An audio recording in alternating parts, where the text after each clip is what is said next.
Kapalaran ng mga impeachment complaints laban kay Vice President Sara Duterte malalaman ngayon sa huling araw ng sesyon ng Kamara. Alamin natin ang balita kay Vic Sementak. Vic, gaano katagal yan na nabinbin sa Office of the Secretary General?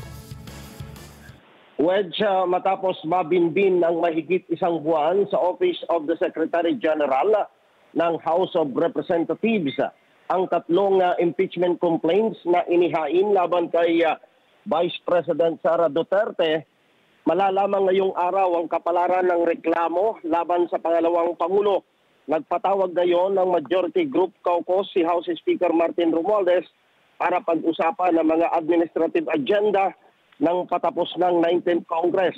Ang unang impeachment complaint laban sa pangalawang Pangulo ay inihain sa Office of the Secretary General noong December 2, 2024 ng Civil Society Group na inendorso ng Makabayan Bloc ng Kamara na nakabatay sa mga impeachable offenses na nakasaad sa saligang batas na culpable violation of the Constitution, graft and corruption, bribery, betrayal of public trust at high crimes. Ang ikalawang impeachment case naman laban sa Vice Presidente ay inihain sa Kamara noong December 4, 2024 ng grupong Bayan Muna kasamang Civil Society Group na nakabatay lamang sa impeachable offense na betrayal of public trust.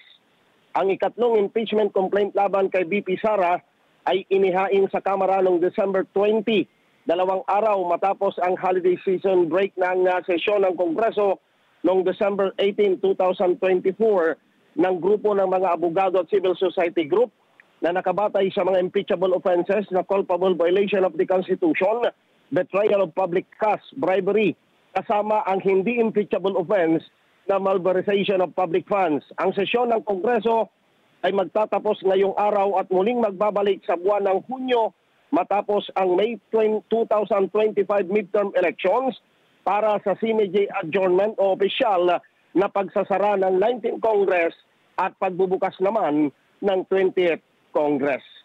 Vic Sementak para sa mata ng Agila, matatag, matapang, matapat.